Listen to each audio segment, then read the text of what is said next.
We know several members of Congress from Michigan are very much on board with those courses of action. Grant Herms joins us live with more reaction from our senators and representatives. Grant, good evening.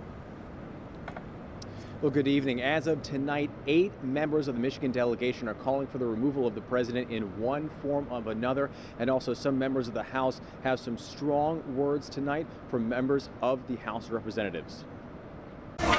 As the aftermath of the insurrection at the Capitol plays out, Michigan senators backing the removal of the president. He continues to put out conspiracy theories, and as a result of that, he's stoking people to engage in violent activities. That's simply unacceptable behavior for a president of the United States, and it has to lead to the question that he's simply unfit for this office. From my perspective, whatever we could get bipartisan support to do that would hold the president in his language and rhetoric accountable, I'd be willing to do. In a letter to the Speaker of the House, Congresswoman Rashida Tlaib and members of the so-called squad called for impeachment, writing, Congress must reconvene immediately in order to begin proceedings to impeach and remove Donald J. Trump from office. There's also talk about what should happen to members who objected to the election results, giving credence to the false narrative that sparked the violence, including Republican Representatives Tim Walberg, Jack Bergman, and newly sworn-in Lisa McClain. Democrat Haley Stevens today not mincing words. Now, if you are an elected member of Congress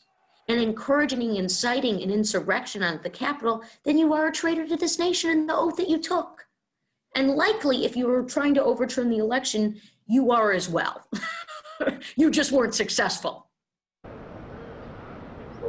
And there was a state component to all of this as well. Milford Representative Matt Maddock and his wife, Michonne Maddock, attended a prayer rally on Tuesday in Washington, D.C., and then marched with riders towards the Capitol, although it's unclear right now if they were part of any of the violence. Today, top Democrats in the State House are calling for the removal of Representative Maddock, and his wife, Michonne Maddock, is poised to be the number 2 in the state's Republican Party after that internal party election coming up this year. We tried to reach her for comment today, but did not get one back.